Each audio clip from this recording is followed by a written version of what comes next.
Bueno, pues buenas tardes a todas a este nuevo seminario dentro de las Jornadas Noviembre Feminista. Y vamos a empezar por la ponencia de Fina Sanz, que desafortunadamente no puede estar con nosotras en directo, pero se ha grabado y ahora la compañera va a poner el vídeo. Antes de ponerlo, pues voy a presentar un poco quién es Fina Sanz, aunque supongo que todas las presentes la conocéis, ¿no? O tenéis alguna referencia sobre ella. Porque Fina es psicóloga, sexóloga y pedagoga. Fue profesora de psicología en la Facultad de la Universidad de Psicología de la Universidad de Valencia durante 9 años y ha creado un modelo de trabajo que ha denominado terapia de reencuentro que integra psicología, sexología y educación para la salud con perspectiva de género, clínica y comunitaria. Desde el Instituto de Terapia de Reencuentro hace clínica y formaciones y desde la Fundación Terapia de Reencuentro trabajan para el desarrollo humano, básicamente con población de base y hacen también cooperación a nivel internacional. Bueno, como veis, tiene una trayectoria muy amplia en el ámbito de la salud y, bueno, pues para mí es un honor presentar su ponencia. Así que cuando quieras, Iana, podemos empezar. De acuerdo.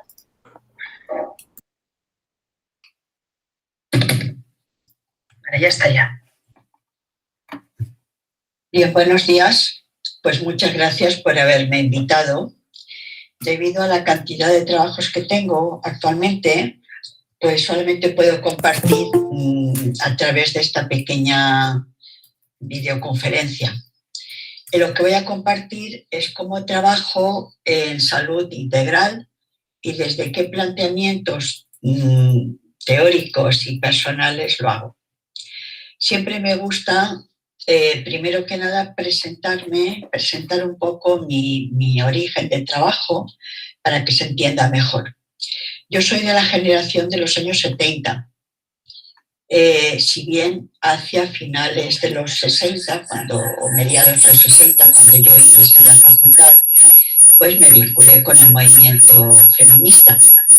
Pero sobre todo fueron las décadas de los 70 y 80 cuando hubo una fuerte eclosión de movimientos sociales en España que me ayudaron a configurar los trabajos y las metodologías, una metodología propia que llamé terapia de reencuentro. ¿Qué movimientos sociales hubo en aquella época? Pues, por ejemplo, la antipsiquiatría, que pues en esa época se cerraron los manicomios y se trataba a la gente en centros de salud, dando charlas en los pueblos, hablando con las familias, dándoles trabajos externos y haciendo terapia para integrarlos en la sociedad. Estaban los movimientos de renovación pedagógica, donde el profesorado quería aprender nuevos conceptos, metodologías para trabajarse personalmente, pero también para trabajar con los niños y niñas de las escuelas. Eran escuelas progresistas. ¿Sí? Aparecen también los trabajos de sexología con Master y Johnson y toda una serie de búsquedas de alternativas para concretar qué tipo de modelo de sexualidad queríamos. Aparecen muchos movimientos sociales en esa época también, el movimiento de profesorado, estudiantil, obrero, barriales, etcétera, etcétera. Yo trabajé en buena parte de esos movimientos, sobre todo en antipsiquiatría, en sexología y en educación. Fui profesora durante 9 años de la Facultad de Psicología. Fui profesora de psicología. Y a finales de los 70 fuimos configurando un grupo de mujeres feministas y hombres progresistas.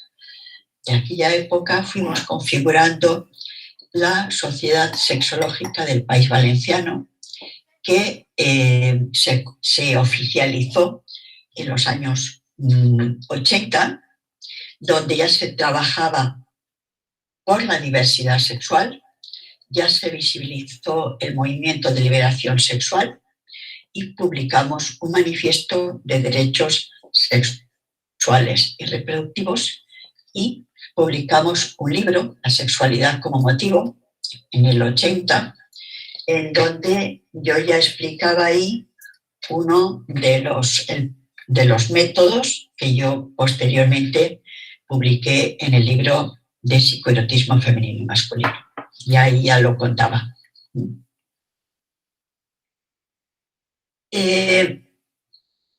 Bien, en toda esa época de los 80, pero también en los 90 y posteriormente, pues yo fui mucho a Latinoamérica, congresos de mujeres, congresos o jornadas de psicoterapia. Estuve trabajando en Brasil, en Argentina, en México, fui a República Dominicana, potenciado por el Instituto de la Mujer en aquella época, y trabajé con grupos de multiplicadoras y multiplicadores sociales. También hacía en España cursos, formaciones, y también cursos para mí, para ver un poco diferentes líneas de trabajo, de psicosíntesis transpersonal, Gestalt, psicodrama, todo lo que venía por España, yo estuve también haciéndolo para ver un poco cómo era su línea de trabajo. Y luego también estuve también en otros países, como algún país africano, en Vietnam, en la India, en China, etcétera, viendo diferentes formas de trabajar. Bueno, con todo esto yo creé la terapia de reencuentro. Dejé la facultad, me puse como autónoma y creé la terapia de reencuentro. La terapia de reencuentro es un modelo clínico y educativo que trabaja de manera multidisciplinar integrando psicología, sexología y educación para la salud con perspectiva de género clínica y comunitaria, que se aplica al campo de la salud y en general al campo de las relaciones humanas. La terapia de reencuentro abre una perspectiva de salud integral, como para trabajar una apertura de la conciencia que permita la comprensión de los procesos personales que vivimos, relacionales y sociales, y para potenciar, para permitir las relaciones de paz consigo mismo y con el entorno. Se concibe a la persona de manera multidimensional, integrando su dimensión corporal. Tengo un cuerpo mental, emocional, sexual, espiritual y social. Yo soy todo eso. La persona es algo multidimensional, y entendiendo también la salud como un proceso integral que es bio, psico, socio, sexual. Por lo tanto, aunque en algún momento trabaje un tema concreto, hay que tener en cuenta que ese tema repercute en todos los demás. Explico el modelo de terapia sexual en mi primer libro, en el libro de psicoerotismo femenino y masculino. La primera parte es la explicación del modelo con el que trabajo, a partir de lo cual lo aplico a todo mi trabajo. A ver, voy a ver si se ve. Este sería el marco general de la terapia de reencuentro. Se puede hacer un análisis horizontal y vertical. Por la cuestión del tiempo solamente voy a hablar de lo horizontal. Todas las personas somos diferentes, ¿vale? Pero a la vez nos parecemos porque hemos sido educadas en una subcultura femenina o masculina, también se podría decir en un género femenino y masculino. Pertenecemos a una sociedad concreta que es una sociedad patriarcal y a una tradición cultural que es judeocristiana. Las tradiciones culturales no son ni mejores ni peores, son formas de entender las relaciones, el mundo, etcétera, etcétera. La nuestra es una tradición cultural judeocristiana que se plasma en nuestra sociedad patriarcal, y la sociedad educa a los individuos en base al sexo con el que nacen de forma distinta, si son hombres o si son mujeres. Y se nos educa de manera masculina o femenina con una educación que es bipolar y que es incompleta. Hay valores masculinos y femeninos, roles masculinos, femeninos, etcétera, etcétera, pero a pesar de que son educaciones incompletas, lo masculino vale más que lo femenino.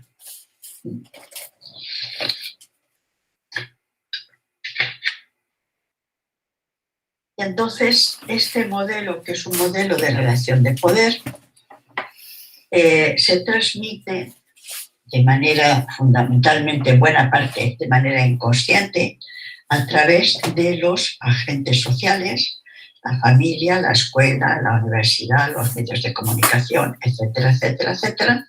Y con todo esto, tú incorporas todo ese tipo de valores aprendidos, etcétera, etcétera, y construyes tu identidad y de esa manera sales tú.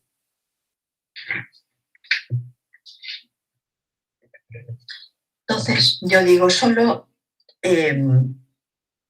claro, las personas aprendemos determinados valores, determinados roles, aprendemos a vincularnos de determinada manera, y solo si entendemos por qué nos sentimos como nos sentimos, por qué nos relacionamos de una manera u otra, y qué nos va bien y qué no nos va bien, si lo entendemos, entendemos de dónde lo hemos aprendido, de esas tres dimensiones, ¿no? Y aprendemos herramientas, lo que no nos vaya bien lo podremos cambiar.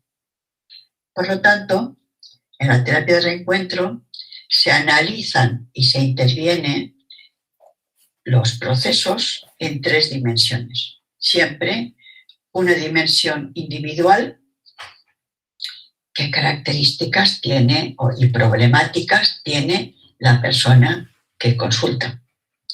Relacional, cómo es la estructura y la dinámica de sus relaciones, de sus vínculos. Y social, cómo ha interiorizado esos modelos, esos valores, esos roles. Y hasta qué punto la forma en que lo ha aprendido favorece o no su salud y sus relaciones. Y la persona se siente bien o mal con su historia de vida, con ella misma. Bien, ¿cómo abordo la salud? Como digo, yo trabajo siempre para el autoconocimiento y el cambio. Importante que no solamente se entienda los procesos desde lo mental, sino desde lo mental y desde la propia historia de la persona.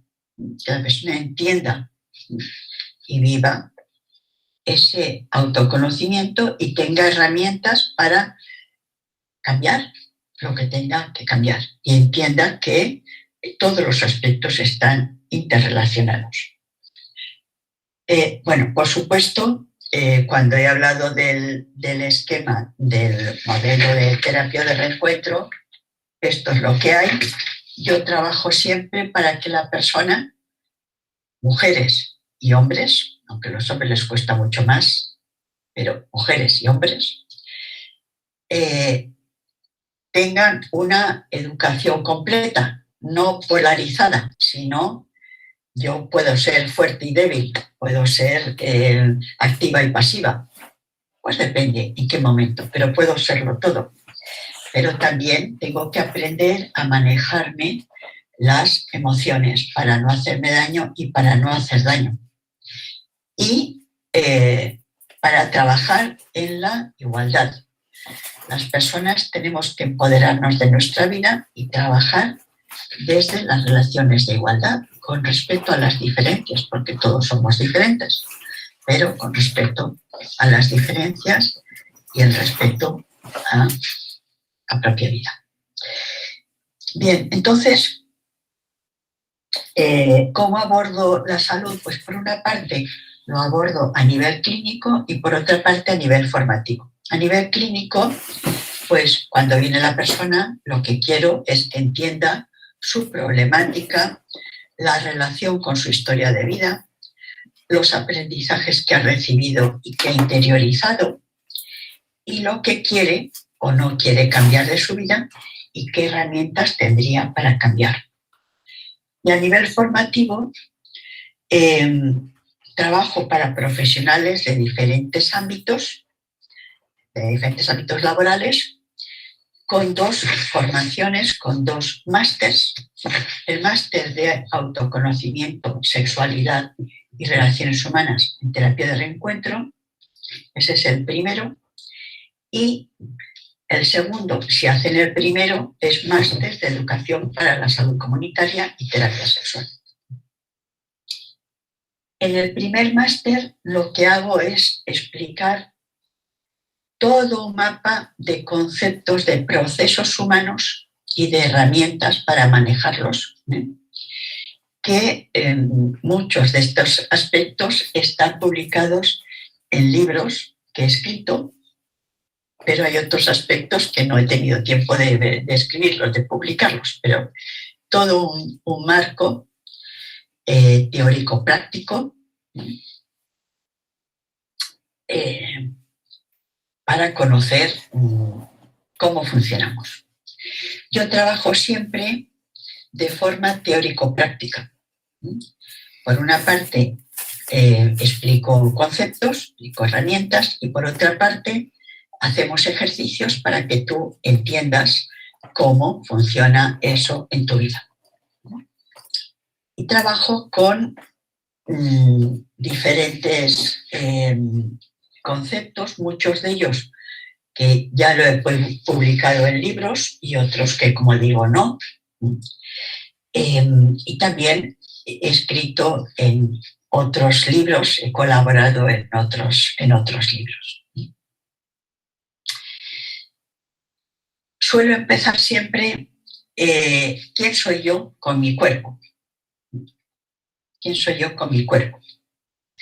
Y entonces empiezo con este libro, Psicoerotismo femenino y masculino. Entonces yo digo, en la educación que se nos ha dado,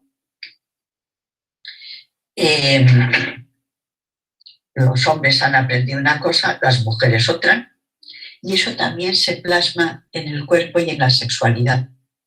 La sexualidad que nos han enseñado es la sexualidad masculina, es la genitalidad. Y cuando yo era pequeña, se nos decía que, bueno, que las mujeres ya aprenderíamos la sexualidad cuando nos casáramos, como si no tuviésemos sexualidad.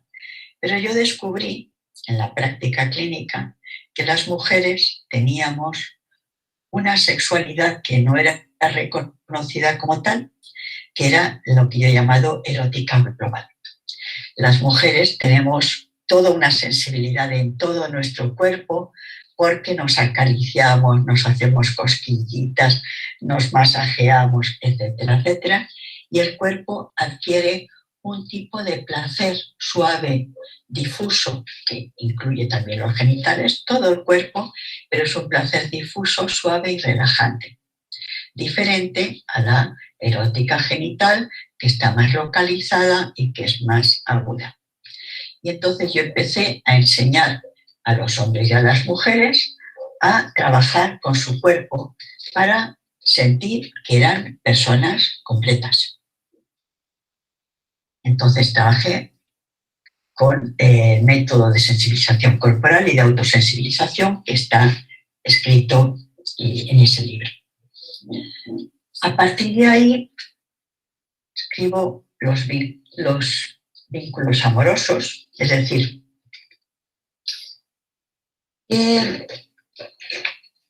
una vez yo sé quién soy, ¿cómo yo me vinculo?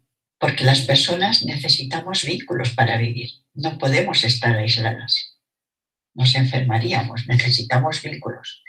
pero el tipo de vínculos que hemos creado pueden ser buenos o pueden hacernos daño.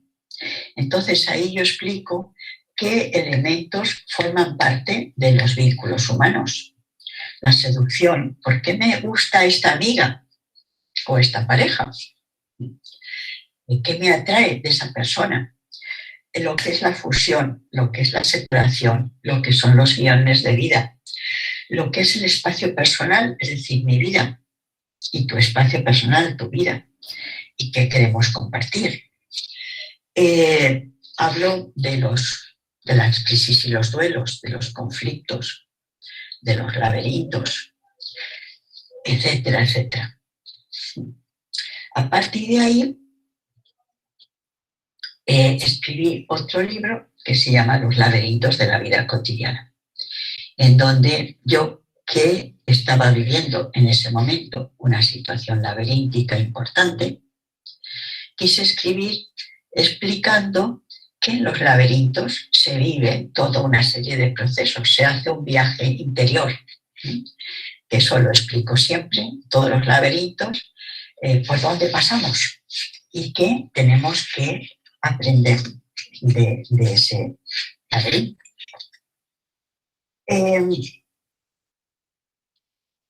A partir de ahí diseñé otra metodología muy importante que se llama la fotobiografía, en donde trabajo tu historia de vida a través de las fotos. Las fotos mantienen la energía de lo vivido, porque hay un lenguaje del cuerpo también. Ahí vemos, decía, aunque la persona cuente su historia, verbalmente también se ve el lenguaje del cuerpo en las fotos, que puede ser coherente o contradictorio con lo que dice. Pero también las fotos van recordando, y en las fotos también se pueden ver esas tres dimensiones social, los ritos, los mandatos de género, cómo se reproducen, la dimensión relacional, cómo nos vinculamos, y la dimensión personal, cómo yo me percibo, etcétera, etcétera. Luego escribí 2 libros, de los cuales hablaré más tarde, porque son libros que escribí para la Fundación. Posteriormente escribí El buen trato como proyecto de vida. Esto lo escribí, ya lo contaré un poco más tarde, gracias a una charla que di donde la gente no sabía lo que era el buen trato. Y finalmente,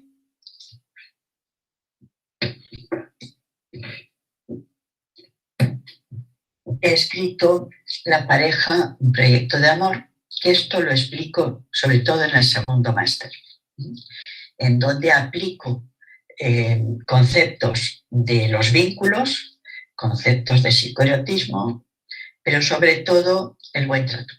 El buen trato como eje de cualquier vínculo y especialmente del vínculo de pareja.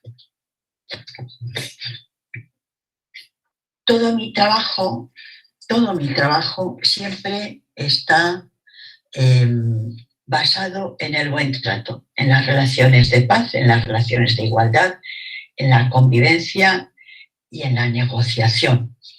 Pero realmente en las relaciones humanas lo que vivimos fundamentalmente es el maltrato. Entonces, en cierta ocasión, igual lo cuento un poquito más tarde, en cierta ocasión yo di una conferencia en derechos humanos y quise hablar del maltrato y del buen trato como una alternativa al maltrato, como otra forma de relación de vida, pero creé una palabra y era buen trato en una sola palabra. Por ejemplo, yo he escrito mucho sobre el buen trato y siempre trabajo sobre eso, pero lo escribía en 2 palabras. Por ejemplo, en este libro, La violencia contra las mujeres, hablo del maltrato y el buen trato, pero lo escribía en 2 palabras en el año 2004 todavía. Ahora que se ha reeditado y que es más reciente, lo pongo ya con una sola palabra, que es la palabra que yo creé.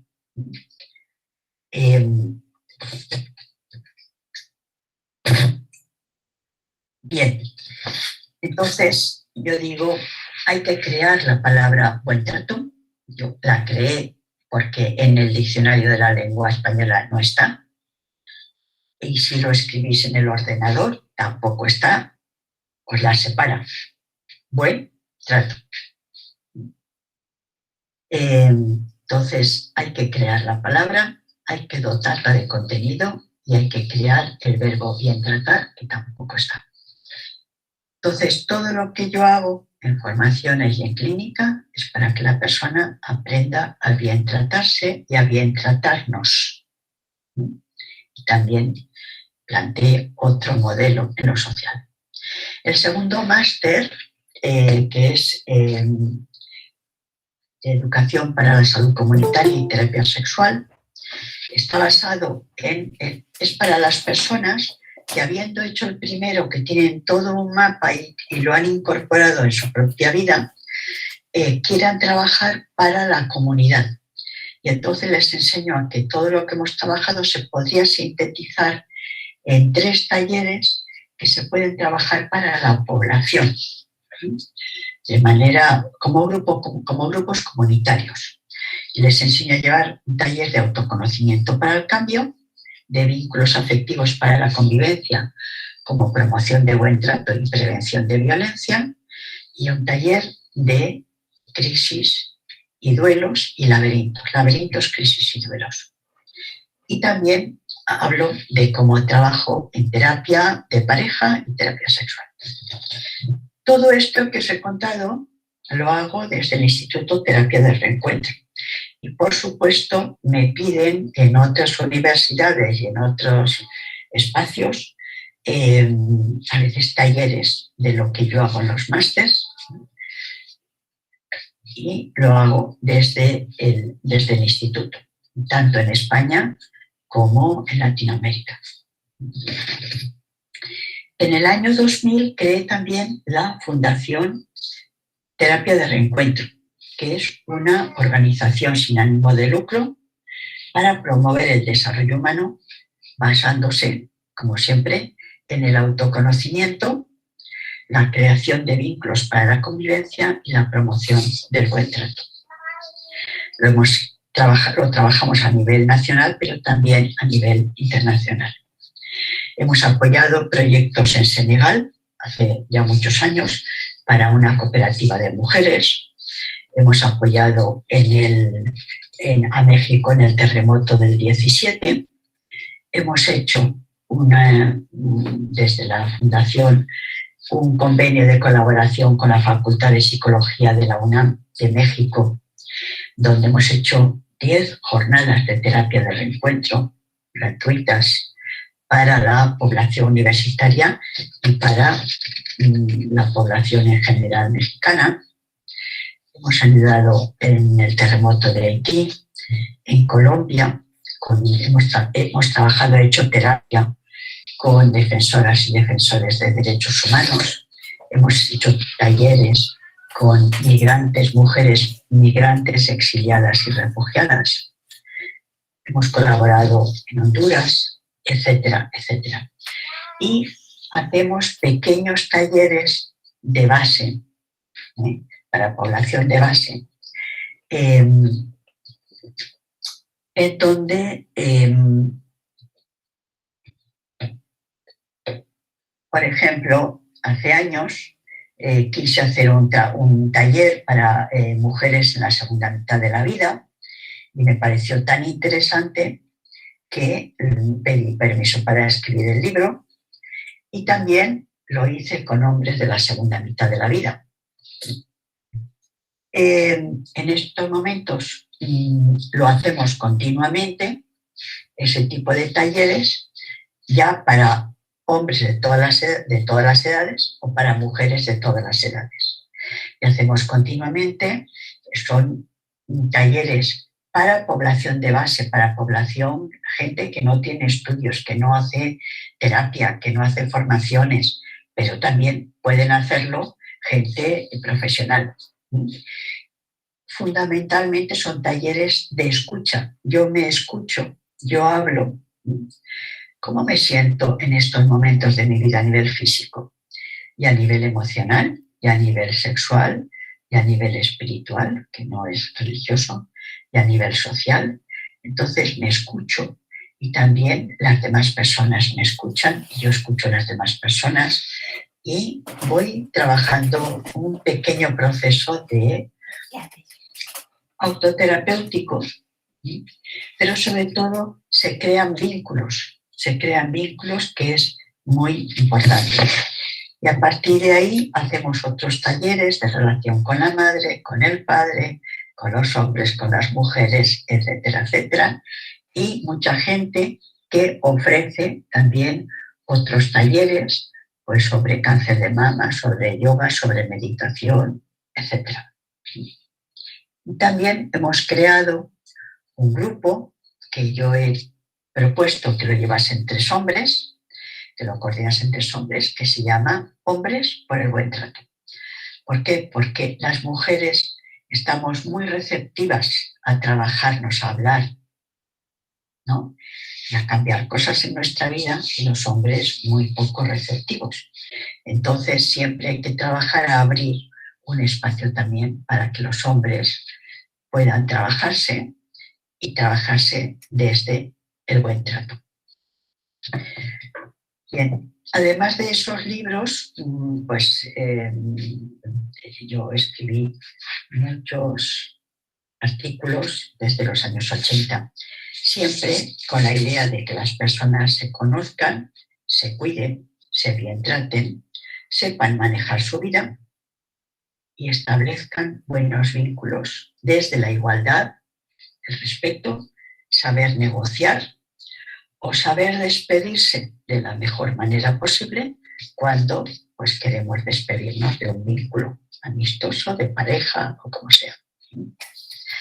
Para que aprendamos a vincularnos desde el amor, el respeto y el cuidado mutuo, desde la igualdad y con respeto a las diferencias. Bien, como decía, escribí el libro de El Buen Trato de una manera casual, porque pues yo siempre he trabajado para el buen trato. Pero, sin embargo, en el año 2014 me pidieron que diese una conferencia para la Comisión de Derechos Humanos de la Ciudad de México y hablé del maltrato y el buen trato con una sola palabra. Y cuando acabé la conferencia la gente me dijo, oye, ¿dónde podemos leer lo que has hablado del buen trato? Y yo me quedé sorprendida y dije, pues en todos mis libros, en todos mis trabajos. Al año siguiente di otra conferencia en la Facultad de Psicología de la Universidad de México y me volvieron a preguntar lo mismo. Entonces es cuando pensé que tenía que escribir un libro con una palabra que indicase que creamos un nuevo concepto, dotarlo de contenido, darle esas 3 dimensiones, social, relacional y personal, aprender a bien tratarme, aprender a bien tratarnos, con diálogo, con negociación, sin violencia, y aprender a crear otro tipo de valores que no sean la guerra, la discriminación, la violencia, sino la cooperación, la escucha mutua, la negociación, la solidaridad, etcétera, etcétera. Y en este libro, además, hablo de los proyectos de amor.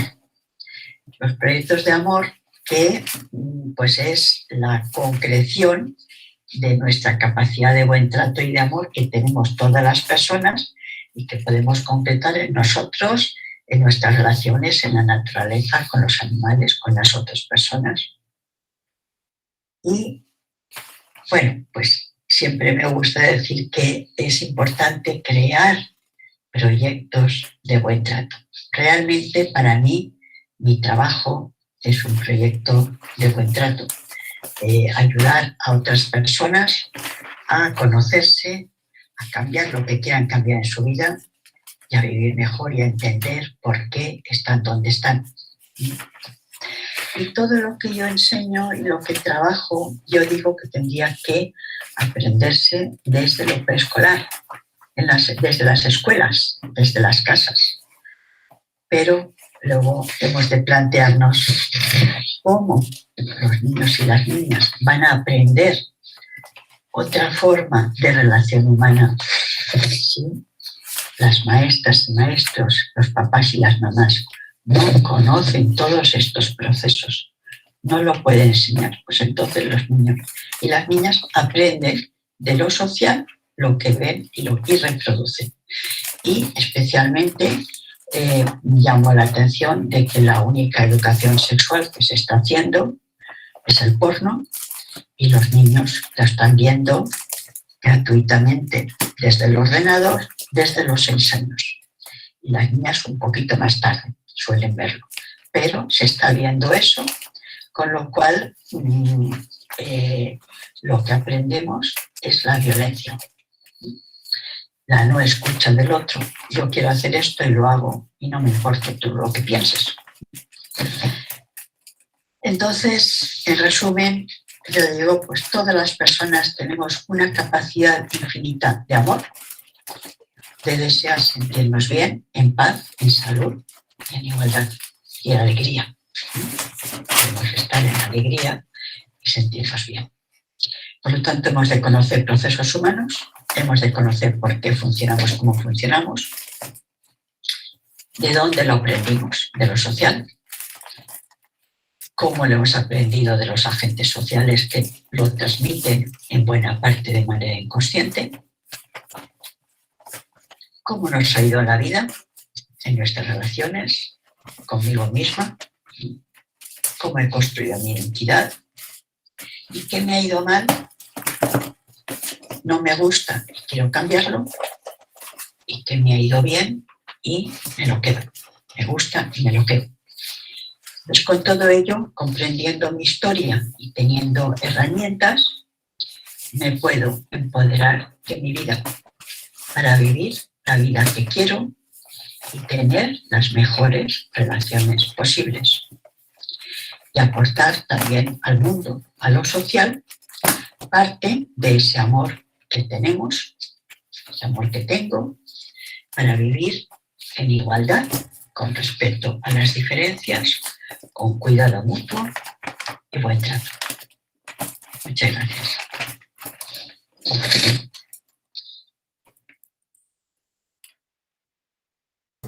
Nada, gracias, Siana, por haber compartido la presentación de Fina. Es una pena que no esté aquí porque no la podéis hacer preguntas, pero bueno, vamos a seguir con las ponentes. Y bueno, espero que esté preparada, pero vamos a empezar con la primera, que es Miren Zuazuarros, que nos va a presentar el trabajo Análisis de los estudios sobre la conformidad con las normas de género femeninas y masculinas en personas trans. Miren, cuando quieras puedes, si tienes presentación, compartirla y... Vale. Luego, sí. perdón, se me había decir que luego al final habrá una ronda de preguntas así general, así que guardaros las preguntas y cuando hayan acabado las 4 ponentes os daré la palabra a quien quiera preguntar o lo ponéis en el chat. Vale. Gracias, Marta. Sí, voy a poner la presentación. A ver. Decirme si la veis o así, o si cualquier cosa va a seguir diciéndome que... Vale. Sí, ya empieza la presentación. Se ve, ¿no? Vale, empezar. Perfecto. Vale. Pues nada, bueno, buenas tardes a todas y a todes. Nada, gracias también por asistir y gracias al Instituto de Estudios Feministas por organizar por 4ª vez las jornadas. Y nada, dicho esto, vamos a empezar ya con la presentación que voy a realizar ahora, que es un breve resumen de una revisión con el objetivo de analizar y clasificar los estudios sobre la conformidad con las normas de género masculinas y femeninas en personas trans. Decir también que este es un pequeño trabajo dentro de un trabajo mayor que estamos realizando desde el Instituto de Estudios Feministas, que es una tesis al final, ¿no? Pero bueno, dicho esto, vamos a empezar ya con los antecedentes, un poco el qué nos ha llevado a estudiar este tema al final, ¿no? Cuando me puse a estudiar sobre este tema y a buscar la bibliografía y tal, sí que me di cuenta que había como 2 ramas principales que conectaban esto de la conformidad de género y las personas trans, ¿no? Por una parte estaba la rama de estudios de género y salud, que empezó más o menos en los 70, cuando empezaron a observar que las diferencias que se daban de salud entre hombres y mujeres quizás iban más allá de las diferencias biológicas y puede que estuviese el género influyendo, ¿no? Entonces, a raíz de ello se empezaron a desarrollar diferentes cuestionarios, como el de Sandra Bem, de Sexual Inventory, ¿no?, en el 74, y llegamos, ¿no?, en el 2003, que Malik elabora un cuestionario que se llama Conformidad con las normas de género masculinas, y 2 años después desarrolla el mismo cuestionario, ¿no?, de conformidad con las normas de género, en este caso femeninas, ¿no? Menciono este cuestionario de Malik porque al final, dentro de la tesis, el cuestionario principal, o los 2 cuestionarios principales que estoy utilizando son justo los de Malik, ¿no? Entonces, todo lo que yo entiendo por conformidad con las normas de género, que lo voy a hablar más adelante, se inicia desde estos estudios que se desarrollaron en 2003 y en 2005, ¿no? Entonces, bueno, dentro del ámbito de género y salud, dentro de esta línea de investigación, pues sí que se ha estudiado que la masculinidad y la feminidad puede influir en la salud de las personas y explicar las diferencias que se puedan dar de salud, ¿no? Sin embargo, no se han estudiado las personas trans en esta línea. Para acceder a estudios de personas trans hay que ir a la rama de estudios LGTB. Es decir, las personas trans en general están poco contempladas en la mayoría de los estudios académicos, ¿no? Y en los estudios LGTB, bueno, primero se empezaron a estudiar hombres gays, más temas de orientación, luego también mujeres lesbianas, bisexuales, etcétera, y luego ya se incluyeron personas trans, ¿no? Y en esta línea, digamos, se han estudiado como 2 aspectos principales. Una, los factores de riesgo específicos a los que se enfrentan las personas trans, como puede ser la transfobia, por ejemplo, y por otra parte también factores protectores, como pueden ser las estrategias resilientes, el apoyo social, comunitario, familiar, etcétera, ¿no? En definitiva, desde el género sí que se pueden explicar ciertas diferencias de salud. Las personas trans se enfrentan a unas realidades específicas, pero no se han unido, digamos, esas 2 partes, ¿no? Es decir, saber cómo un poco el género puede influir, esta conformidad con las normas de género puede influir en la salud o puede explicar las diferencias de salud en las personas trans, ¿no? Teniendo en cuenta a las especificidades que se enfrentan en su día a día, ¿no? Y antes de ir al método, sí que quería comentar un poco el término de conformidad con las normas de género, la conformidad de género, ¿no? Este esquema lo realicé porque al realizar la búsqueda bibliográfica me di cuenta de que cada artículo explicaba la conformidad de diferentes maneras, ¿no? Y al final es un término, y sobre todo dentro de los estudios trans, es un término que se explica o se entiende desde diferentes definiciones, digamos, ¿no?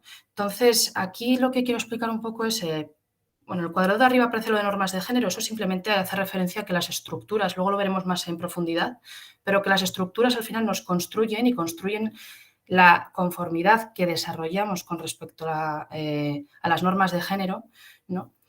Y hay algunas específicas, como la cisnormatividad, etcétera, que influyen específicamente a las personas trans, pero lo veremos más adelante.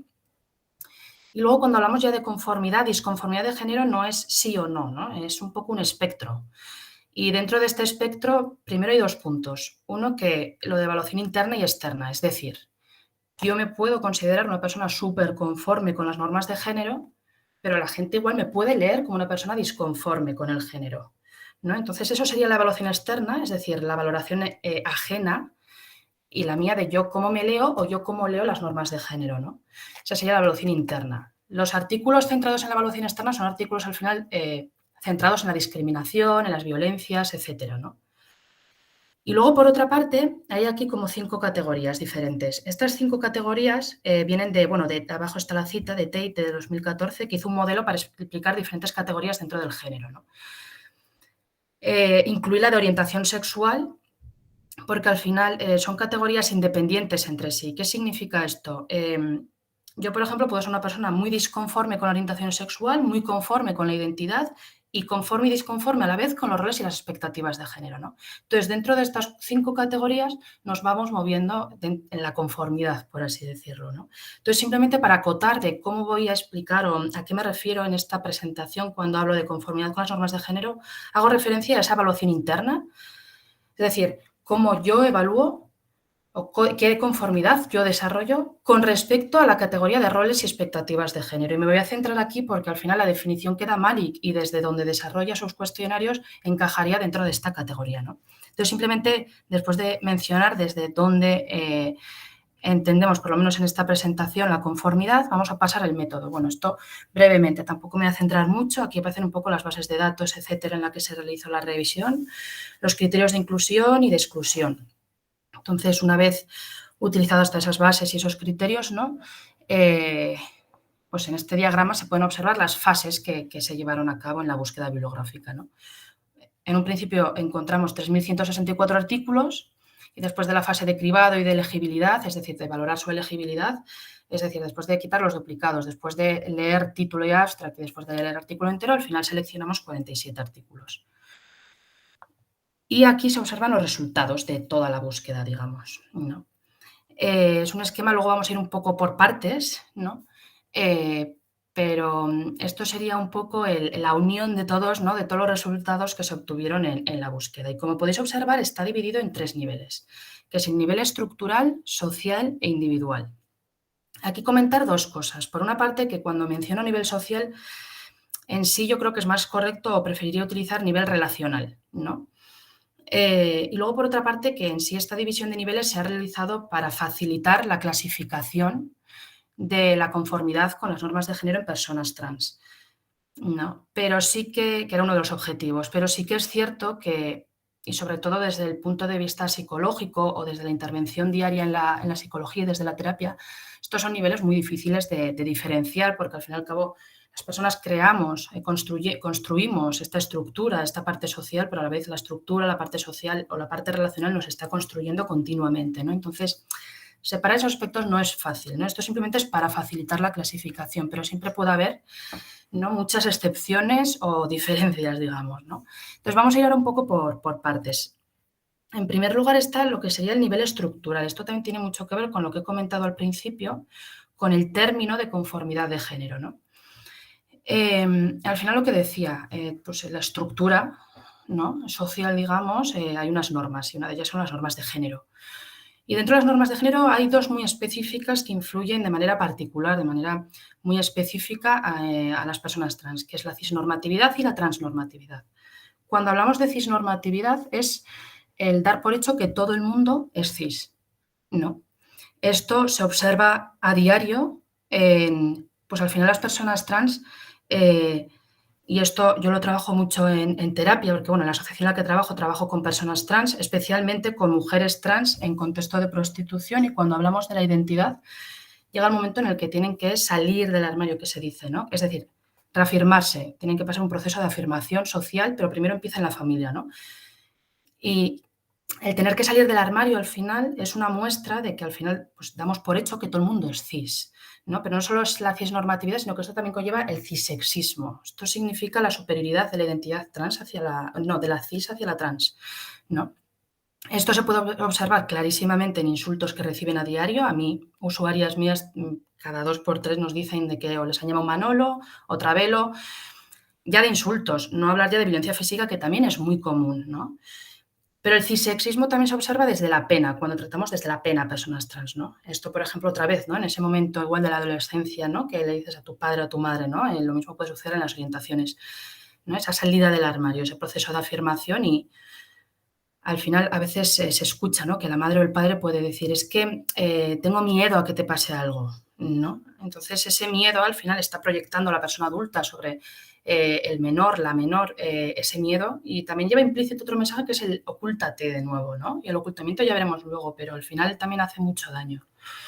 Y luego hay otra norma específica estructural que es la transnormatividad, y esto es el un poco esa obligación, esa presión social de que las mujeres trans sean muy femeninas y los hombres trans muy masculinos. Aquí se relaciona mucho el tema de hormonas y operaciones, y aquí hay que señalar que no todas las personas trans se operan o se quieren hormonar, ¿no? Y esto, por ejemplo, también hace poco una usuaria me comentó, ¿no? De a mí me gusta ir con chándal, pero no voy en chándal y voy con tacones y más feminizada, porque es que si no la gente me ve como mujer. Pero a mí me encantaría ir con chándal, ¿no? Eso es un ejemplo de la transnormatividad. Dentro del colectivo trans, al final, esas normas, ¿no? Para seguir un modelo médico muy binario. Entonces, esto estaría a nivel estructural. ¿Qué pasa con el nivel estructural? Que, como he comentado, influye directamente en el relacional y en el individual. En el relacional, la mayoría de los artículos hacían referencia a todas las discriminaciones y violencias. Por una parte, aquí hay como dos bloques, que esto sigue un poco lo que he dicho en los antecedentes de los estudios LGTB en cuanto a disconformidad por orientación, identidad y expresión, y la conformidad de las normas de género, por otra parte, de Malik, ¿no? La disconformidad de orientación, identidad y expresión sería un poco el colectivo de las personas LGTB. En este caso, las personas trans sí que se ha visto que en general tienen la salud y sobre todo la salud mental muy dañada, pero no por su identidad, sino, como se menciona ahí, por ese estigma que a nivel relacional y social está continuamente influyendo, ¿no? Con violencias, discriminaciones, etc. El nivel de violencia es altísimo. Yo en la práctica diaria veo que las violencias que sufren, sobre todo las mujeres trans, y encima en contexto de prostitución, son migrantes, es decir, hay muchas interseccionalidades, las violencias que sufren a diario son altísimas, ¿no? Entonces, no es por su identidad porque demuestren una peor salud, sino que hay unos estigmas, ¿no? Pero también hay un apoyo social que funciona como un factor protector, ¿no? Y por otra parte, en cuanto a la feminidad y la masculinidad de las normas de género, ¿no? Más de Malik, etcétera, sí que se ha visto que a nivel de discriminación la masculinidad puede funcionar como un factor protector ante la discriminación, ¿no? En algunos artículos se veía que, por ejemplo, en la infancia trans había niños con expresiones de género femeninas, aún no se sabía cuál era su identidad, pero el niño aún no había dicho nada, pero con expresión femenina era quien más discriminación sufría en comparación con niñas con expresiones masculinas o niñas con expresiones femeninas, ¿no? Y la explicación que le dan a esto es que se observa una masculinidad amenazada al final, ¿no? Un niño cuando muestra una feminidad está rompiendo una de las principales normas de la masculinidad, la cual es muy rígida, que es el no ser mujer. Y por eso muchas veces uno de los insultos que más se escucha entre hombres y entre niños es maricón o mariquita, ¿no? Porque están pasando ese límite de ser mujer. Entonces, un poco esta parte de discriminaciones, ¿no? Cómo afecta a la salud y también al final el colectivo LGTBI, principalmente las personas trans, que tienen una salud dañada, ¿no? Y cuando hablamos a nivel individual, ¿no? Pues otra vez, ¿no? Lo de los factores estresantes y protectores individuales, podríamos hablar de las estrategias de resiliencia, es esa capacidad para enfrentar y superar obstáculos vitales. Esto lo observamos mucho en la intervención desde la asociación y es uno de los grandes factores a los que agarrarte a la hora de intervenir, ¿no? Pero también como factor estresante está la transfobia interiorizada. Esto suele ser como soy trans, soy menos. Como soy menos, me oculto mi intimidad también. Al aislar esa intimidad me aíslo socialmente, ¿no? Y al aislarme socialmente llego a una soledad que no es una soledad buscada y agradable, sino una soledad mucho más dañina, ¿no? Entonces es un ciclo que hay que romper o hay que darle una salida, ¿no? Al final. Y luego, con los estudios más centrados en Malik, sí que se ha visto que la feminidad y en los artículos, ¿no? Mostraban la feminidad con una mayor relación a la depresión, la ansiedad o la ideación autolítica. En el caso de la masculinidad estaba también con la depresión, pero sobre todo con la agresividad y ante todo el abuso de sustancias, ¿no? Como se puede observar, y esto ya se ha estudiado muchas veces, la feminidad un poco más relacionada con los trastornos más afectivos o aspectos más afectivos y la masculinidad con aspectos más conductuales, ¿no? Entonces, estos serían un poco los tres principales niveles que se desgranan, por así decirlo, al estudiar la conformidad en personas trans, ¿no? Y de aquí podemos sacar las siguientes conclusiones para ya ir terminando, que ya casi es la hora. Entonces, al final es importante conocer el funcionamiento del género en la salud para las pautas en la intervención. Por una parte, el incluir la perspectiva de género al final y específicamente en intervención psicológica, que es al final a lo que me dedico, es importante porque si no reproducimos dentro de terapia,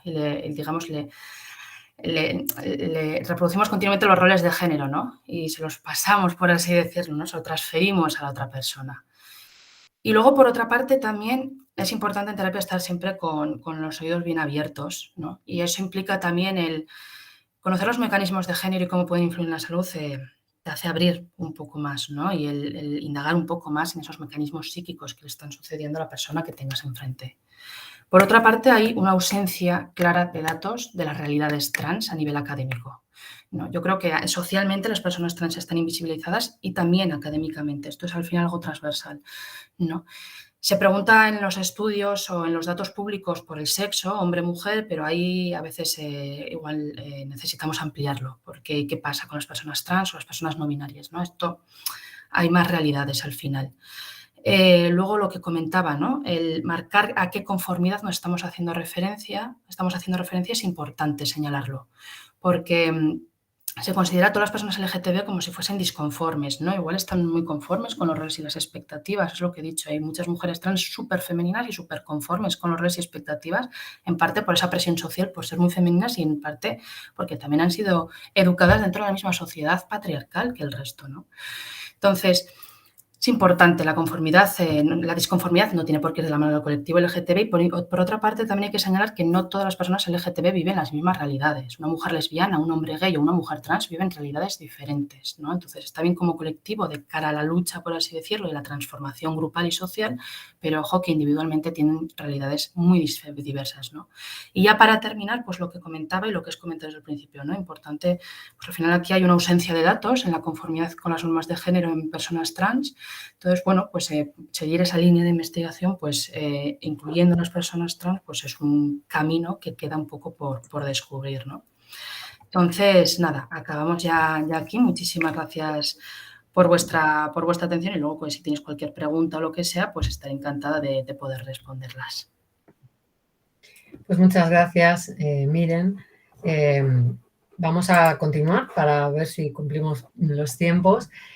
Ahora va a intervenir Laura García con una ponencia titulada Mujer y cultura hip hop en España, voces feministas de arte y resistencia.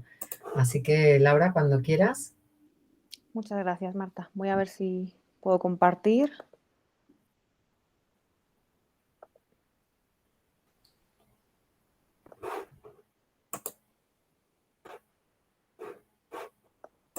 Mientras compartes, Anabel está, que es que no la veo, que es la siguiente. Sí, vale, perdona, es que ahora sois muchas y no te veía, vale.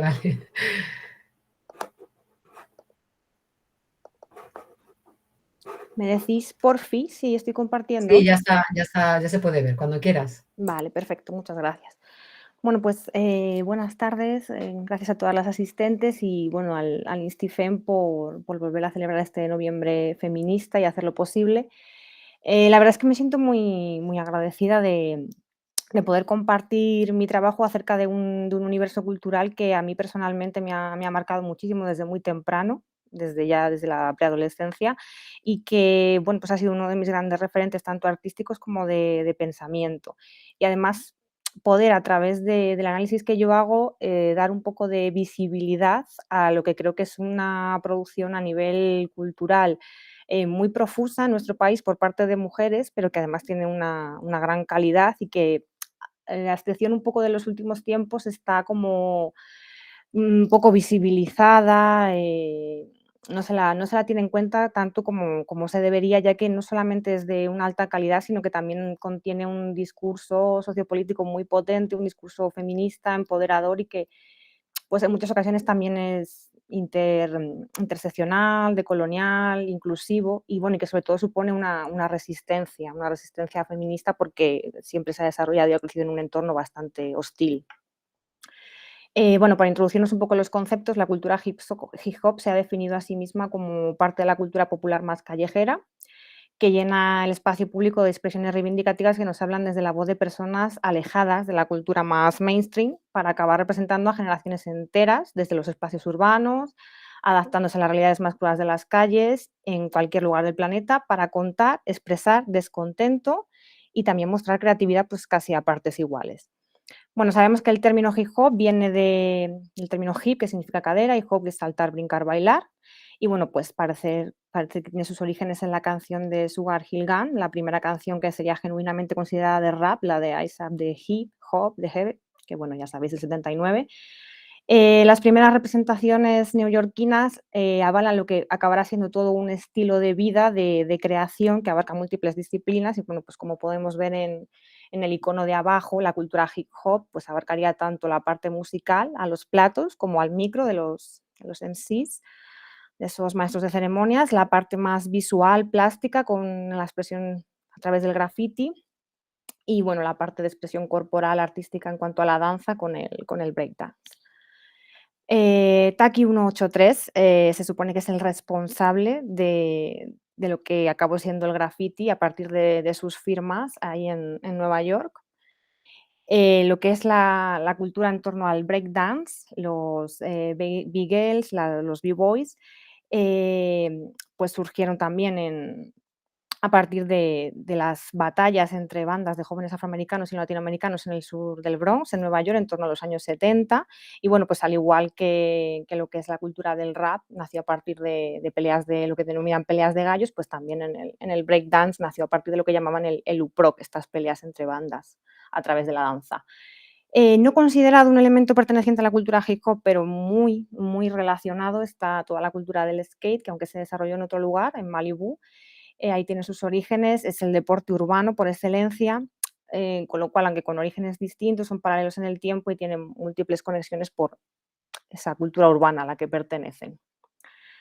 Bueno, aquí en la figura de abajo lo que podemos observar es una línea del tiempo elaborada por la página del rimador, en la que, bueno, se establece un poco lo que para la mayoría serían los tiempos de desarrollo de esta cultura, desde el 73 al 79, lo que para las minorías sería el old school, desde el 79 a más o menos el año 84-85, lo que para las mayorías abarcó el old school, y luego ya a partir de ahí la época del new school y también lo que han denominado en algunos tramos la edad de oro del hip hop en sus múltiples variantes, etcétera. ¿Qué pasa con las mujeres dentro de este universo? Bueno, pues las mujeres aún hoy en día tienen dificultades para incluirse, que su voz sea escuchada dentro de esta cultura de una forma normalizada y su experiencia dentro del movimiento nos habla de constantes trabas, menosprecios, desplantes, mientras en muchos casos continuamos siendo las protagonistas, pero a modo cosificadas de las producciones.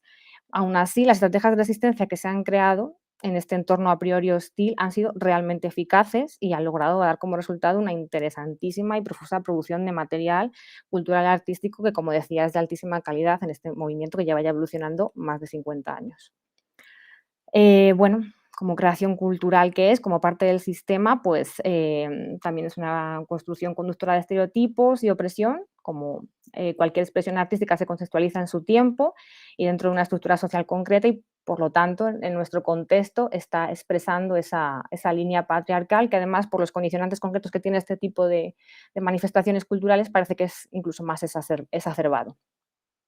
Claves del hip hop, ámbito callejero y protesta social, un movimiento netamente urbano y popular. La pertenencia y la representación como símbolo de esas bandas que se unían para hacer toda esta serie de movimientos culturales artísticos, pero siempre con esa conexión, y el ego trip y la competición. La competi que quizá sea la parte que más estén cambiando y trabajando las mujeres que están dentro del movimiento.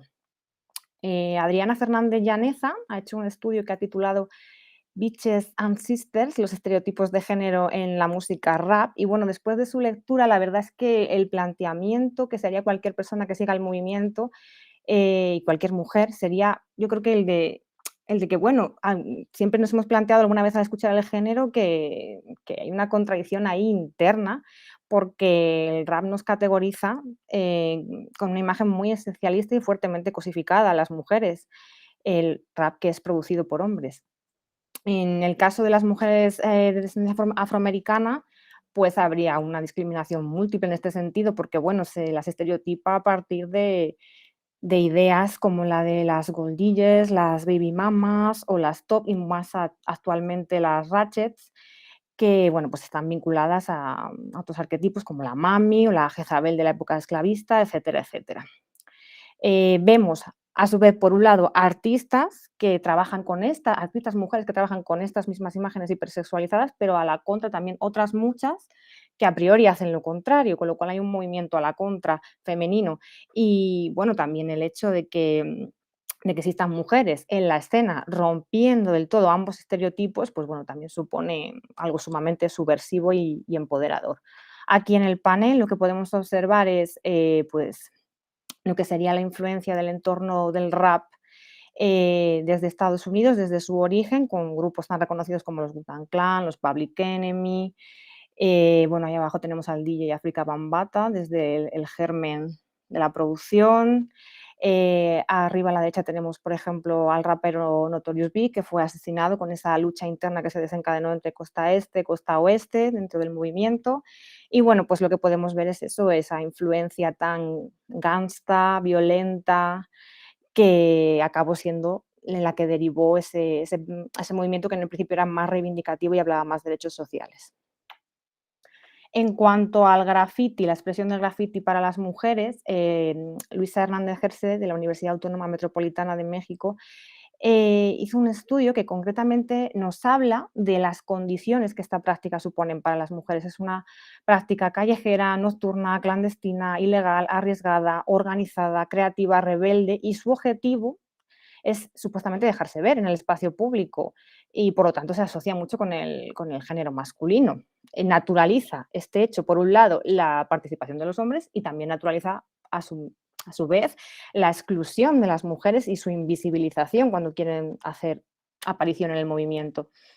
A pesar de ello, hay evidencias de la participación de mujeres en el graffiti desde sus inicios, no solamente en Estados Unidos, sino también entre otros lugares como en México. Ese movimiento de resistencia del que hablamos desde el principio. Se manejan las representaciones de género de buenas hijas, de mujeres femeninas, para alentarlas a que no se unan a este tipo de movimientos. Y además, una cosa que también es de mucha relevancia en torno al graffiti, que es un aprendizaje que requiere pasar de espectador a creador, de espectadora a creadora, un tránsito que normalmente es facilitado, conferido por los más mayores a los jóvenes novatos, pero que cuando son jóvenes novatas las que quieren comenzar, pues esto normalmente no sucede así, no se les facilita el aprendizaje ni la práctica. El movimiento en España, bueno, pues desde aquellas fiestas del verano 73, en las que un inmigrante jamaicano regaló al mundo ese germen del rap, que bueno, pues consiste técnicamente en alargar dos copias idénticas de un disco de la parte más bailable de un tema funk, pues hasta que en España, a finales de los 80, comienza a llegar toda esta corriente, con éxitos como el de MC Hammer o Vanilla Ice. Hay dos compañías discográficas, Troya y Ariola, que publican en el 89 dos discos recopilatorios de los grupos de rap español, Madrid Hip Hop y Rap in Madrid, que bueno, contienen torpes intentos de imitar el estilo estadounidense, como por ejemplo el de MC Randy y DJ Honko, que bueno, sonará o lo habréis visto alguna vez, ese Hey Pijo, que se hizo todo un éxito aquel año. Bueno, las preocupaciones líricas en el entorno español de la cultura hip hop siempre han ocupado un lugar predominante en lo que es la realidad social. Eso pasa también en lugares como Francia y otros entornos europeos, lo que les diferencia bastante de lo que es la tendencia estadounidense, porque bueno, allí desde los 90, desde que pasó ese activismo político de los comienzos con grupos como Public Enemy, cuyo líder Chuck D decía que el rap era la CNN de los negros, pues bueno, el rap se convirtió en un enorme, disparatado y lucrativo negocio sin muchos valores que representar. En cuanto al graffiti, en España, cuando ha surgido con fuerza ha sido en la década de los 80, pero bueno, ya desde los 60 en España podemos encontrar abundantes pintadas en lugares públicos, que es también el germen de esta disciplina, pero más que nada destacando mensajes, pues lo marcaba la época, antifranquistas. La firma de Muelle, muchas seguro que la podéis reconocer, de hecho hoy en día ya se mantiene como patrimonio cultural de la ciudad de Madrid, es de las primeras personas que bombardeó en el territorio español con su firma. Al principio el movimiento en España se desarrolló de forma muy aledaña al breakdance, pero luego cada uno se afianzó en su propia escena. Y bueno, pues como referentes Francia, Estados Unidos, de lo que aquí fue surgiendo, porque nosotros veníamos de 40 años de dictadura y evidentemente nuestros referentes en ese momento no eran muy propiamente elaborados, los cogíamos de otros lugares. Hoy en día contamos con exponentes dentro del graffiti, pues que la verdad es que no tienen nada que envidiar, por ejemplo, los estadounidenses, como el Niño de las Pinturas de Granada, el colectivo Boa Mistura, que trabaja mucho en el mundo rural, y tenemos ahí a Suso 33, que es considerado uno de los mejores grafiteros a nivel internacional. En cuanto a la escena breakdance, bueno, pues como parte de ese fenómeno cultural. Comenzó en España igual que los demás en los 80, aquí lo hizo en Madrid, concretamente en la zona de Azca, y el colectivo que lo llevó adelante fue el Madrid City Breakers, que bueno, ahí en la foto de arriba les podéis ver justo antes de una de estas batallas. Y el siguiente panel, por contra el que veíamos antes de la influencia estadounidense, es el que representa esta masculinidad en torno a la cultura hip hop, pues aquí en nuestro país, con grupos tan representativos como Violadores del Verso, el Club de los Poetas Violentos, bueno, desde Barcelona, 77 Colores, marcando bastante la diferencia, SFDK Sevilla, y bueno, más actualmente, en lo que sería un rap más underground, como el de los que tenemos abajo, y por contra también el de Zetangana, que ha evolucionado hacia otros estilos y que, bueno, ha tenido una forma de interpretar su evolución a través de la ganancia económica que muchos otros compañeros de corriente cultural, pues como que no han compartido. Abajo del todo a la izquierda tenemos a Jan Beef, que sería el más actual y el que ya entra dentro de la corriente trap. Han sido bastantes las mujeres que se han querido fijar en los carteles de los festivales del entorno hip hop para ver cuál era la representación femenina. En este caso, el que se analiza es uno de 2012, en el que, bueno, como vemos, de 136 artistas, mujeres, entre grupos y solistas solo hubo 4, y realmente en sí, solistas, solo era una, Mala Rodríguez, que ahí tenemos la portada del libro que recientemente ha sacado la artista. Todo esto a pesar de que ya en 1996 fueron 2 mujeres, Sonia Cuevas y Nieves Villar, las que fundaron el sello discográfico Zona Bruta, el sello discográfico que durante una década entera fue el más prolífico del entorno hip hop en España. En cuanto a las influencias, bueno, en un artículo de Leila Méndez del 2006 del País, hablaban de la que ha sido una de las mayores influencias para toda la cultura hip hop femenina en todo el mundo, que es Lauryn Hill. Y bueno, hace referencia a algo muy curioso que es, uno no hace un disco de rap, el disco de rap más vendido de la historia y se disuelve como grupo por las buenas, los Fugees sí lo hicieron, y seguidamente una artista, mujer en solitario, no hace una de las obras más sublimes y duradoras de los 90, su disco de Miss Education, y se esfuma así sin más, pero Lauryn Hill sí fue lo que hizo, pero al menos nos dejó una estela muy grande para seguir. Otros referentes de la escena estadounidense son, por supuesto, Missy Elliott, la que sigue siendo considerada la reina madre del hip hop. Además, además de superar el estereotipo de ser pues, la más nalgona del videoclip y poder actuar, hacer sus propias rimas y ser valoradas, también ha conseguido algo que es durar en la escena, porque las carreras femeninas en el rap no suelen ser las carreras de fondo, precisamente. También en la misma estela tenemos a Queen Latifah, que además de rapera es actriz y productora y, bueno, ha ganado múltiples premios. Y a Rosanne Santé, que fue una chica que se curtió en las peleas de gallos en Estados Unidos, destacó enseguida en esta disciplina y, bueno, junto al colectivo Juice Crew se hizo un grupo muy grande en la escena. En cuanto al graffiti, siempre el gran referente es Lady Pink, que es la primera dama del graffiti porque comenzó a pintar en los vagones de metro de Nueva York en el 79, con tan solo 15 años. Y bueno, aunque sabía que no era un terreno en el que hubiese muchas mujeres ni fuese muy bienvenida, ella siempre continuó con su pasión desde tan temprano. Entrando ya en el terreno de nuestro propio país, en España, vemos que la primera cantante de rap española que tenemos datada es esta la discográfica que intentó lanzarla como producto musical totalmente comercial, la bautizó como Sweet. Era una chica de Villaverde Bajo que se llamaba Mariluz y, bueno, en esta entrevista que le hizo Inma Roig en el 90, habla de rap individual, de que se implanta en los barrios deprimidos como movimiento agresivo y antidroga. Y bueno, la verdad que la cantante dice cosas bastante incongruentes como que el SIDA no es nuestro problema, que pasa de la mierda de la política, que le molestan las feministas, aunque en su último disco adopta una postura guerrera hacia el otro sexo, etc. La verdad es que fue un producto comercial que enseguida se esfumó. En cambio, Ariana Puello Pereira, conocida como Ariana Puello, Es una compositora, rapera y actriz española de origen dominicano que sí que fue el verdadero germen, yo creo, más temprano dentro del hip hop femenino en España. Fue una de las primeras mujeres en hacerse verdadero hueco en la escena discográfica del hip hop con su álbum El Gancho Perfecto y bueno, anteriormente también con su solo el Tentempié. Para mí fue un antes y un después saber que esta chica existía, la verdad que ver a una mujer haciendo lo que hacía Ariadna Puello, la que siempre J mayúscula en el rimadero introducía como Ariadna Puello en tu cuello, fue algo que me marcó, vi que se podía. Luego Mala Rodríguez es el original mestizo, gaditana, su música mezcla rap, flamenco, ritmos latinos y bueno, se podría decir que la escena del rap español aún no se ha recuperado de su llegada después de muchos años, porque sin apenas promoción se vendieron 50.000 copias de su primer disco, Lujo Ibérico ya tiene en el mercado 7. Y bueno, cuando apareció su canción Yo marco el minuto en la película Lucía del sexo fue en el momento en que la multinacional Universal le ofreció contrato. Ha sido de las pocas artistas dentro de este movimiento cultural que ha contratado por una gran multinacional y no ha perdido nada de credibilidad por ello.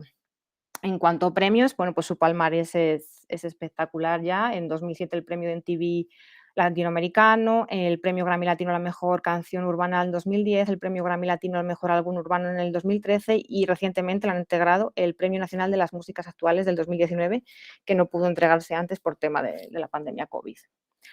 Otros ejemplos que tenemos también muy cercanos, La Furia, Nerea Lolón Díaz, navarra, educadora social, que comenzó su andadura en el 2012 y que, bueno, tiene un perfil muy interesante porque ella hace multitud de talleres de rap feminista para empoderar a mujeres, mujeres en riesgo de exclusión social, mujeres que han sido víctimas de violencia de género, adolescentes y la verdad que hace un trabajo muy, muy interesante.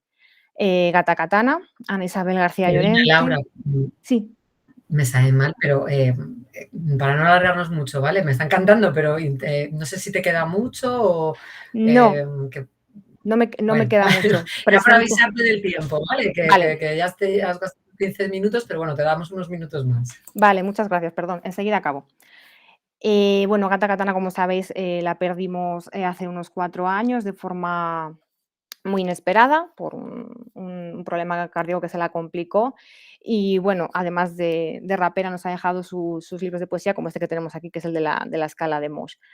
El grupo La Ira, rap feminista y antifascista desde Vallecas, comedia, raíz, sátira y el virus, siempre destacan en sus entrevistas que ellas no hacen rap femenino, hacen rap. No necesitan ninguna etiqueta más y pueden competir con todos los grupos de hombres, incluso con los históricos.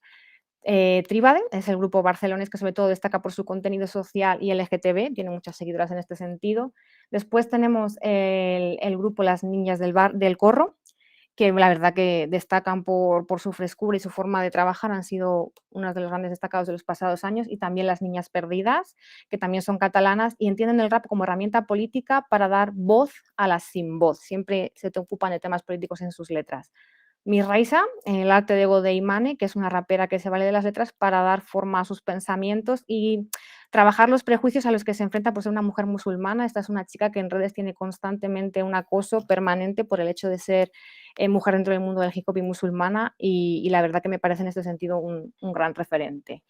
Petaceta ha surgido hace poquito, es canaria y bueno, la verdad es que está muy alto ahora mismo en las listas de descargas, etcétera, aunque es muy pronto todavía para valorar su recorrido. Y bueno, luego Sara Socas, que dentro del freestyle de las batallas de gallos en el 2021 ha ganado el Máster Series de la FSM, que es el premio más interesante dentro del ámbito español, dándoles una paliza a todos sus competidores.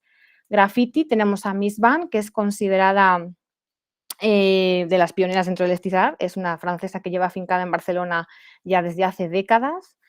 Y bueno, su arte es muy característico porque, bueno, siempre dibuja estas puppets, que son estas muñecas que veis en pantalla y que, bueno, el graffiti es bastante melanómano, como toda esta cultura, y ella lo que hacía a través de estas muñecas era representarse a sí misma, trabajar géneros, estereotipos contra la gordofobia, etcétera, etcétera. Siempre ha sido muy criticada porque se habla de que representa mujeres hipersexualizadas, cuando para ella es un arma, una forma de mostrar que se puede boicotear el mundo desde el arte convencional y desde estas representaciones. Y bueno, dentro del mundo del graffiti también en España tenemos un montón de exponentes súper interesantes que, bueno, como no me da mucho tiempo, os recomiendo que bichéis por ahí porque en concreto en Madrid, desde La Tonta del Bote, Didi y Leona, bueno, en Córdoba está el colectivo de mujeres que pintan graffiti. Hay desde luego exponentes muy interesantes y luego está la chica esta Pinlock que pintaba los corazones en la M30 y que resulta que al final no era ella y fue detenida por otro ataque a la estación de Las Rosas en noviembre de 2019. Se han hecho últimamente bastantes recopilatorios muy interesantes en cuanto a graffiti, como el que tenéis aquí la portada, el de ellas, de graffiti de mujeres y graffiti en Barcelona, en Cataluña. En torno a las Big Girls tenemos a Laura García, que es Lau García, es la persona que en 2019 ha ganado el España Red Bull. Y bueno, pues como veis, mi tocaya ha sido la gran representante hasta ahora. En el 2024, todas estas que estáis viendo ahora en pantalla van a poder presentarse por primera vez a una competición de Big Girl, solo femenina, así que seguro que habrá resultados muy interesantes. A los platos tenemos como exponente único en España a Adriana Fernández Llanesa, que es consciente de que está bastante solita de momento dentro de la escena, pero que espera que dentro de poco pueda haber más exponentes. Y bueno, aquí lo que os traía es un poco el mundo del trap, que ahora es el futuro dentro de la escena hip hop, es en lo que ha derivado esta corriente. Y bueno, pues en España la verdad que tenemos exponentes que no tienen nada que envidiar a los que, por ejemplo, hay en Estados Unidos. Dentro de la corriente trap, la Zoe sería, yo creo, ahora mismo la más destacada, pero bueno, la siguen de cerca otras de sus compañeras, como las que veis en pantalla. En cuanto a las escates, pues más de 40 años después de que se federase la primera española, hay un colectivo catalán que es el Así Planchava, que demuestra día a día la cantidad de mujeres que hay en el skate en nuestro país. Editan hasta su propio Board Magazine, que se llama Dolores. Y nada, hablaros para concluir de la influencia también que en la moda, el street style, los estilismos ha tenido la cultura hip hop de una forma permanente ya desde hace décadas. Y bueno, que también en España tenemos a una persona que es Crisia Robustela, que es la que aparece a la izquierda de la pantalla, que es una diseñadora catalana de ascendencia italiana, que desde hace décadas, desde su primer Ego Decibeles, ha apostado siempre por la moda urbana y aparte también por la moda sostenible, reaprovechando prendas, reciclando tejidos, y es un exponente dentro de este mercado y de estas corrientes urbanas que también es muy, muy, muy a tener en cuenta. Pues muchísimas gracias por la atención. Nada, muchas gracias, Laura. La verdad es que ha estado muy, muy interesante y me sabe mal, pero como ya sabes, luego hay otra ponencia, entonces tenemos que terminar nosotras también. Bueno, a continuación está Anabel. Anabel, si quieres seguir compartiendo la presentación, Anabel Garrido, que va a hablar con la conferencia de las calles a la red, espacios de agencia del movimiento feminista. Así que nada, cuando quieras. Muchas gracias. Bueno, empezar como todas mis compañeras agradeciendo, por supuesto, al Instituto de Investigaciones de Feminista por generar estos encuentros que creo que son pues, importantísimos y claves. Pues sí, como señalabas, ¿no? La presentación que tengo es de las calles a la red, espacios de la agencia del movimiento feminista. De esta forma, bueno, empezar iniciando, ¿no? Se parte de esta cuarta ola feminista que se aborda como tal, ¿no? Que data su inicio, bueno, en el siglo XXI y muchas teóricas señalan como años concretos el inicio de los 2000, pero que no sería hasta el 2012, ¿no? Cuando, digamos, a través de las redes sociales podemos señalar que hay un auge, ¿no? Y que posteriormente se ve, ¿no? En esa articulación de 2018 de la huelga feminista global. Cabe señalar que dentro del movimiento feminista, ¿no? Existe pues, el feminismo en plural y con diversas voces y líneas de actuación. Y esta diversidad pues, ha mostrado distintas posiciones, ¿no? Que en algunas ocasiones se ha dado pues, muestra de una determinada confrontación, ¿no? Como el cuestionamiento del sujeto feminista o las críticas también que se han realizado a través de la necesidad, ¿no? De incorporar dentro de ese feminismo blanco hegemónico una mayor interseccionalidad tanto desde el movimiento LGTBIQ como desde el feminismo antirracista o decolonial, ¿no? No obstante, independientemente de estas diversidades, mi idea a la hora de realizar esta contribución era establecer como aquellos componentes unificadores, ¿no? Del movimiento feminista dentro de su amplitud, ¿no? que podrían establecerse o analizarse a través de las redes, ¿no? De esa transnacionalización de la protesta que estamos viendo en este contexto actual y que ha dado muestra, ¿no?, de diversas acciones y articulaciones en distintos países. De esta forma, había intentado identificar como 3 líneas de discursos discursivas que considero que son claves, ¿no?, a la hora de entender el contexto actual, que sería la lucha contra las violencias sexuales y los feminicidios. Muestra de ello dan las multitudinarias manifestaciones, ¿no?, que se han dado en distintos países. El concepto de sororidad, que este concepto, considero que se ha utilizado también como una estrategia feminista al apelar a la unión entre las mujeres frente a las distintas discriminaciones, ¿no?, que aún sufren en el mundo, que aún sufrimos, por favor, en el mundo. Una de las proclamas, ¿no?, que se han escuchado en distintas movilizaciones en ambas partes del Atlántico sería la de "el Estado no me cuida, me cuidan mis amigas", ¿no?, que apelan, ¿no?, a ese rol de hermandad y de cuidados, ¿no?, entre nosotras.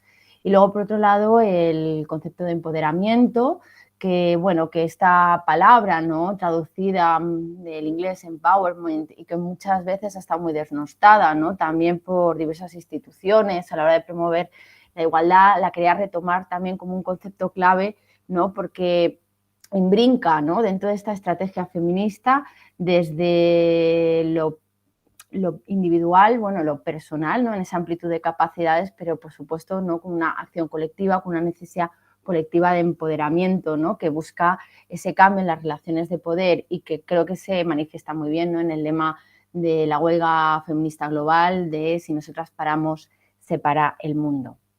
De esta forma, mi idea ha sido recoger, ¿no?, hacer un análisis sobre cómo la red ha condicionado y ha facilitado, ¿no?, algunos elementos que he señalado, ¿no?, de esa transnacionalización de la protesta, pero principalmente lo he seleccionado en América Latina y en España, también por una necesidad, ¿no?, de considerar el lenguaje mismo, el lenguaje hispanohablante a la hora de articular los distintos mensajes.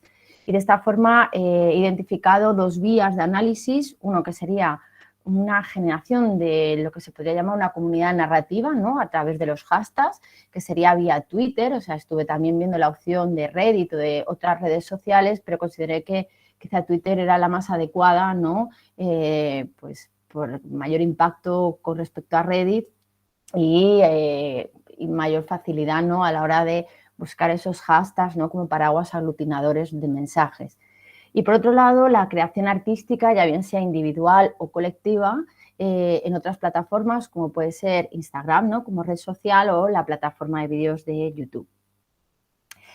De esta forma, he seleccionado los siguientes ejes, ¿no?, los de análisis discursivo que había indicado, y luego una serie de hashtags que se articulaban, ¿no?, a través de cada uno de los ejes, como serían estos que señalo aquí.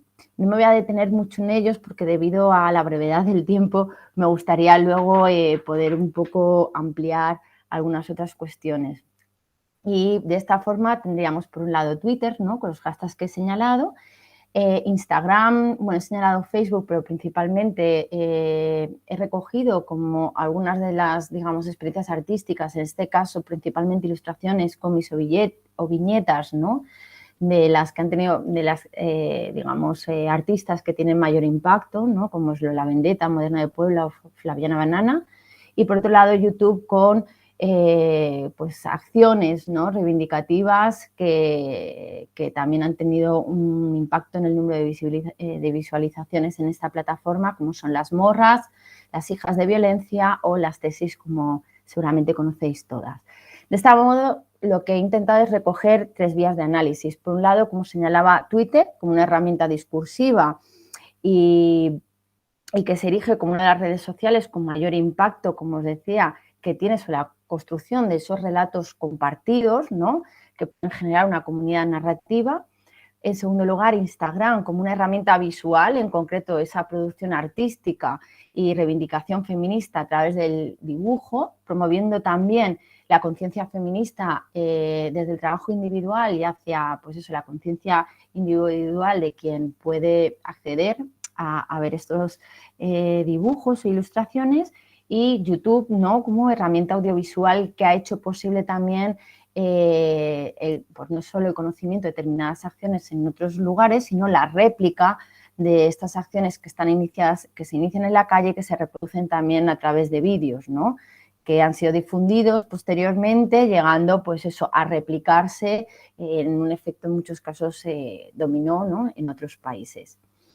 No obstante, bueno, cabía señalar y era importante tener en cuenta también que la movilización feminista en las calles, en esta cuarta ola feminista, pues ha sido muy amplia, ¿no? Podemos señalar principalmente 3 tipos, ¿no?, de reivindicaciones que van hacia 3 tipos de violencias. Violencias contra los derechos sexuales y reproductivos, ¿no? Era una forma de aglutinar, ¿no?, las distintas movilizaciones, que está, bueno, vimos las movilizaciones en España, ¿no?, en 2012, cuando se intentó reformar la ley del aborto, ¿no?, con el ministro Gallardón, Alberto Gallardón, y también en otros países como Irlanda y Argentina, que tenemos como más, digamos, recordamos, ¿no?, debido a esa marea verde, ¿no?, esa movilización, pero también en muchos otros países. Entre otros he querido señalar, pues eso, algunos que han tenido un mayor impacto. Luego las violencias sexuales y feminicidas, ¿no?, feminicidas, desde el Ni Una Menos, ¿no?, de 2015, que empezó a convocar, ¿no?, en Argentina, que se replicarían años después, pero que luego se ha ido, digamos, se han realizado también en otros países por distintos motivos, y que también enlazan, ¿no?, en el 2017 con el Me Too y en sus versiones hispanohablantes con Yo También o Cuéntalo, ¿no? Además, pues también podríamos señalar las movilizaciones en el contexto de la violación, ¿no?, con La Manada, y posteriormente también lo que salió, ¿no?, del juicio producido y todas las reivindicaciones que hubo, ¿no?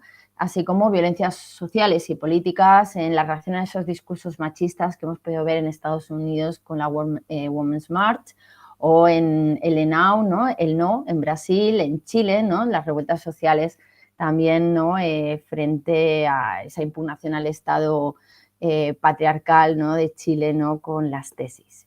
De esta forma tampoco me voy a detener mucho, disculpad que haga un breve resumen, pero debido a los tiempos entiendo que sería lo más conveniente.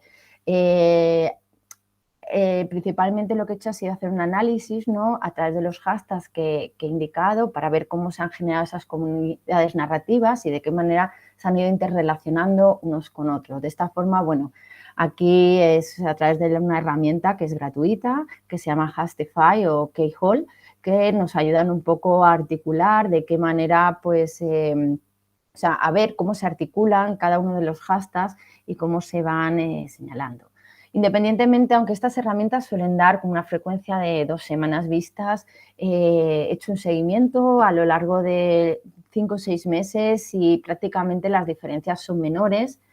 También depende, ¿no?, de las acciones o de los momentos determinados del análisis, pero podemos decir que Ni Una Más es uno de los hashtags que más se repiten en los distintos, digamos, que se interrelacionan con las distintas hashtags que había señalado, y otros hashtags, ¿no?, que hablan de feminicidios, ¿no?, como Miércoles Negro, que hace referencia a un caso concreto, la violación y feminicidio de un adolescente en Argentina en 2016, y vemos cómo, pues, se van interrelacionando todas, hasta, pues, el Ni Una Menos, ¿no?, que hace referencia al feminicidio de las 2 chicas argentinas en Ecuador, y todos los correlatos, ¿no?, que se realizaron también en torno a esta violencia, ¿no?, culpabilizándolas a ellas por viajar solas cuando eran 2 chicas. Entonces, bueno, lo que para así cerrar este apartado, simplemente señalar que lo que muestra, ¿no?, esta comunidad narrativa es cómo se articulan principalmente los distintos hashtags que abordan, ¿no?, por un lado, pues las distintas violencias, ¿no?, violencia sexual y los feminicidios, pero también cómo se interrelacionan, ¿no?, con otras cuestiones como pues Juntas Somos Más, y algunos otros hashtags que había señalado, ¿no?, en torno a esa sororidad o empoderamiento.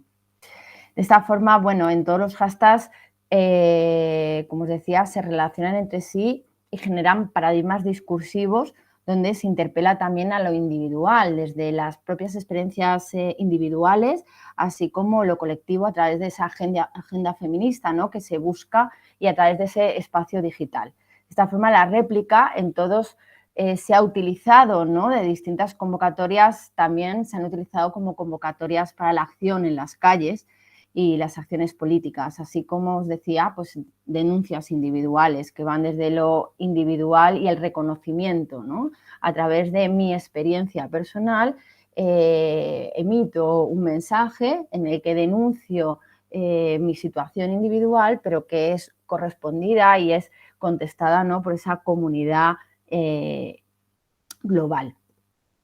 Por otro lado, como os decía, por la vía de la creatividad como herramienta de concienciación y reivindicación feminista, pues he recogido 3 artistas, principalmente esta vía, la creatividad como herramienta de concienciación.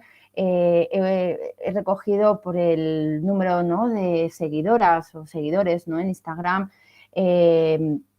3 autoras, Raquel Córcoles, ¿no?, más conocida como Moderna de Pueblo, Flavia Álvarez Pedros, ¿no?, conocida como Flavita Banana, y Raquel Ribarrosi, conocida por su personaje Lola Vendetta.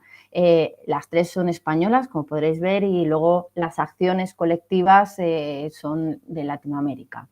De esta forma, bueno, he seleccionado algunos elementos, aunque seguramente todas o todos conocéis, pero en este caso sería pues Moderna de Pueblo, ¿no?